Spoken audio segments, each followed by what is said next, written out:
Bueno, en caso de que a partir de un oscilograma tengamos que obtener los parámetros de una onda, el procedimiento es bien sencillo. En primer lugar, esto es el oscilograma, no es otra cosa sino el registro en el tiempo del comportamiento de alguna variable que tiene una forma sinusoidal. Esto es una sinusoide, ¿no? Entonces, como nosotros hemos visto, cuando trabajamos con fasores es preferible que en el dominio del tiempo los tengamos en la forma coseno. En primer lugar, vamos a determinar lo que sería la amplitud.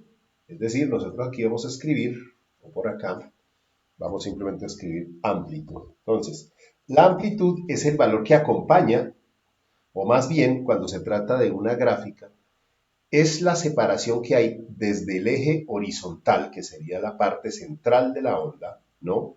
Hacia arriba y hacia abajo.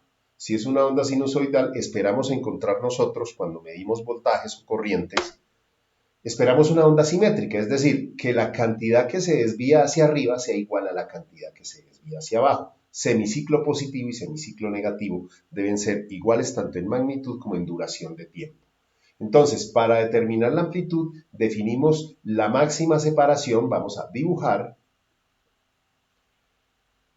y entonces determinamos cuál es la máxima separación desde el punto, aquí en este caso, donde ustedes están.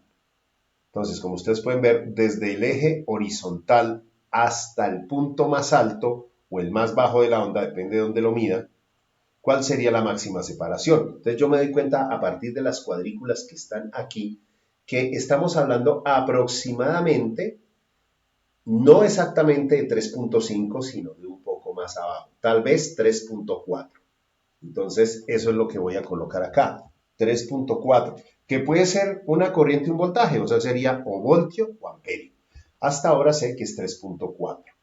Como solamente trata de una función, no hemos definido todavía señales, no nos dicen si es corriente o voltaje. Simplemente determinamos el valor numérico que corresponde a la amplitud. Lo siguiente que vamos a determinar es el periodo. El periodo es la medición de lo que dura un ciclo completo. Entonces vamos a cambiar color aquí para medirlo. Pongamos este color azul.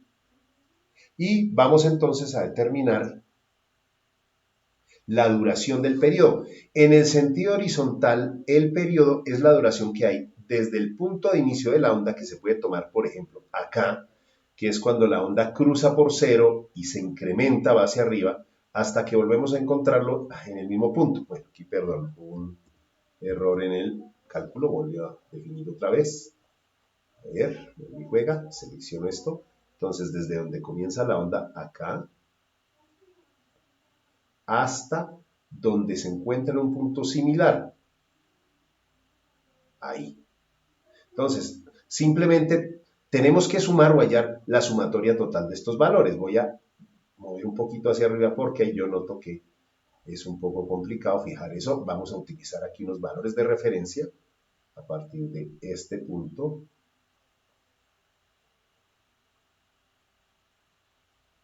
Vamos a tomar ahí. Y acá,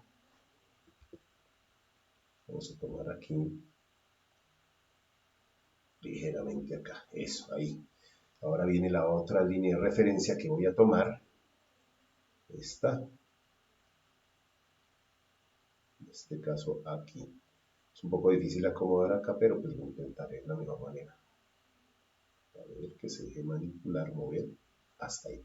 Listo. Entonces, como podemos ver, lo que tenemos que hacer es la operación, pero démonos cuenta que acá, por ejemplo, cada una de estas subdivisiones, ¿no? Esto es 0.002, entonces esto será 0.001, una milésima, 2 milésimas, 3 milésimas, 4 milésimas, y tal vez la medida que tenemos acá, entre este punto y este punto, aproximadamente será entre 0.0043 negativo hasta, llegado aquí que cumplimos un término completo, 0.012, casi 0.0125, ¿no? Hay que tener en cuenta las subdivisiones que hay acá, ¿no? Entonces es un poco complicado, así pasa porque esto depende de la visión, ¿no? Entonces, ¿cómo determino yo el periodo? Entonces el periodo, que es esa distancia de acá hasta acá, es decir, lo que dura la onda completa, un ciclo completo de la onda, que se puede definir como donde empieza aquí subiendo, baja y vuelve otra vez al mismo punto para empezar otra vez a subir e iniciar un nuevo ciclo. Entonces, en este caso, voy a decir que el periodo va a ser igual a el punto que está o la coordenada sobre el eje del tiempo que está más a la derecha, que en este caso es 0.012 y avanza casi hasta la mitad. Yo me atrevería a decir 0.0124 tal vez. 0.0124 menos, abro paréntesis, voy a dejar el paréntesis ahí disponible con espacio para colocar el valor numérico que yo tengo aquí. ¿Qué valor numérico voy a colocar acá? La coordenada sobre el eje horizontal donde está el punto inicial del ciclo. En este caso, menos 0.0043 aproximadamente. Es decir, menos 0.0043. Que es lo escribí donde era. Perdón. Esto es aquí adentro. Menos 0.0043. Ahora sí. Listo. Y esto lo definimos pues con la calculadora, por supuesto. Entonces, la calculadora, vamos a hacer esa operación. Entonces, tomamos el valor 0.0124 menos da más 0.0043. Eso me da 0.0167 aproximadamente. Entonces, ese sería el periodo, es decir, la duración que tiene, periodo es igual a 0.167. En este caso se da intervalo en segundos, porque estamos hablando del tiempo. Ese sería, digamos, un periodo. Perdón, aquí falta un 0. Ahora sí. Voy a ver, porque lo escribí mal. Sí, está bien, 0.0167, efectivamente. Esa es la duración de un ciclo de esta onda. Entonces, ya tengo entonces determinado el periodo. Con el periodo se pueden determinar dos parámetros más, la frecuencia lineal que se da en Hertz y la frecuencia angular que se conoce como omega. Cada una de ellas tiene su fórmula. Entonces, por ejemplo, la frecuencia lineal es igual a 1 sobre periodo, es decir, a 1 sobre, en este caso, 0.0167, cuyo valor nos va a dar en Hertz, pero la unidad se la pongo al final. Entonces tomo la calculadora y hago aquí la operación. Entonces, como este es el resultado que está, voy a guardar ese resultado. A ver, vamos a ponerlo en memoria, espero que esté ahí. Perdón, ahí le barré. Sería 1 dividido entre 0.0167. Y eso me da aproximadamente 59.88 Hz, casi 60, ¿no? 59.88 Hz. Esa sería la frecuencia.